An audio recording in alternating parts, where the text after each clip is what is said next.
অন্তর্বর্তী সরকারের প্রধান উপদেষ্টা ডক্টর মোহাম্মদ ইউনূসের সঙ্গে দেখা করেছে পাকিস্তান সিরিজ জয়ী বাংলাদেশ জাতীয় ক্রিকেট দল। নাজমুল হোসেন শান্তের নেতৃত্বে 12 সেপ্টেম্বর দুপুরে প্রধান উপদেষ্টার কার্যালয়ে যায় বাংলাদেশ ক্রিকেট দল। এ সময় উপস্থিত ছিলেন যুব ও ক্রীড়া উপদেষ্টা আসিফ মাহমুদ সজীব ভুইয়া। এছাড়াও উপস্থিত ছিলেন বাংলাদেশ ক্রিকেট বোর্ড বিসিবির নতুন সভাপতি ফারুক আহমেদ, পরিচালক নাজমুল আবেদিন ফাহিম ও প্রধান নির্বাহী নিজামুদ্দিন চৌধুরী সুজন। পাকিস্তানের মাটিতে প্রথমবারের মতো টেস্ট সিরিজ জিতে ইতিহাস গড়েছে বাংলাদেশ ক্রিকেট দল।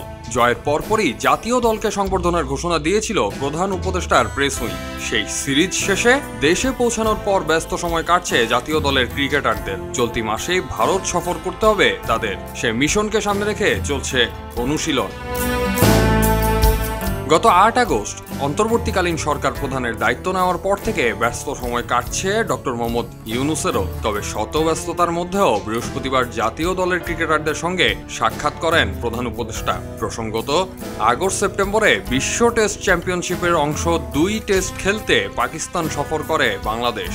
এই সফরে প্রথমবারের মতো পাকিস্তানের বিপক্ষে টেস্ট ও টেস্ট সিরিজ জয়ের গৌরব অর্জন করেছে লাল সবুজের প্রতিনিধিরা। প্রথম টেস্টে 10 উইকেটের বড় জয়ের পর দ্বিতীয় টেস্টেও 6 উইকেটে জয় তুলে নেয় তারা। সিরিজ জয়ের পর ডক্টর ইউনূস জাতীয় দলকে অভিনন্দন জানিয়ে বলেছিলেন, সরকার এবং আমার পক্ষ থেকে আন্তরিক অভিনন্দন, তোমাদের নিয়ে পুরো জাতি গর্বিত। সবাই যখন জোয়ারে গা ভাসায়, কেউ কেউ শির দাঁড়া সোজা করে ঘুরে দাঁড়ায়। সময় যেখানে প্রতিনিয়ত হার মেনে নিতে শেখায়, কেউ কেউ চ্যালেঞ্জ ছুড়ে দেয়।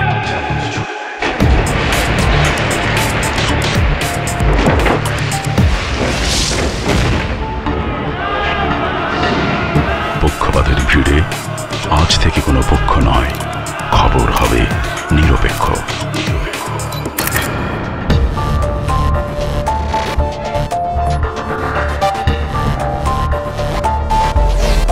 বানোয়াট তথ্যবাদ, খবর হবে নিখাত। ভেঙে গুজবের শিক, খবর হবে নির্ভীক। এলো মুক্ত চিন্তার স্বাধীন দৈনিক খবরের কাগজ।